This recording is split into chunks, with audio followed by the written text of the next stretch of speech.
BRS హయాంలో 7 ప్రాజెక్టులకు తెచ్చిన అనుమతులను రద్దు చేయాలని జీఆర్ఎంబీకి ఏపీ ప్రతిపాదిస్తే తెలంగాణ ప్రభుత్వం ఎందుకు సైలెంట్గా ఉందని ప్రశ్నించారు హరీష్ రావు. ప్రాజెక్టులకు ఇచ్చిన అనుమతులను రద్దు చేయాలని అడిగే ధైర్యం ఏపీ ప్రభుత్వానికి ఎక్కడిది, ఎజెండాలో పెట్టే దమ్ము జీఆర్ఎంబీకి ఎక్కడిదని ఆయన ప్రశ్నించారు. రెండు రాష్ట్రాలు ఉంటాయి. కేంద్ర ప్రభుత్వం చైర్మన్గా ఉంటే ఒకవైపు తెలంగాణ ఇంజనీర్లు ఉంటారు, అందులో ఆంధ్రప్రదేశ్ ఇంజనీర్లు కూడా ఉంటారు. మరి జీఆర్ఎంబీలో ఈ ఎజెండా తయారైతుంటే తెలంగాణ ఇంజనీర్లకు పత్తి లేదా? తెలంగాణ ఇంజనీర్లు చెప్పినా కూడా రేవంత్ రెడ్డి సైలెంట్గా ఉన్నాడా?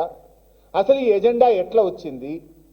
ఇచ్చిన ప్రాజెక్టుల అనుమతులు రద్దు చేయాలని అడిగే ధైర్యం ఆంధ్రప్రదేశ్కి ఎక్కడిది? ఇది ఎజెండాలో పెట్టే దమ్ము జీఆర్ఎంబీకి ఎక్కడిది? అంటే ఏం తెలంగాణ అంటే ఎట్లా కనబడుతుంది మీకు?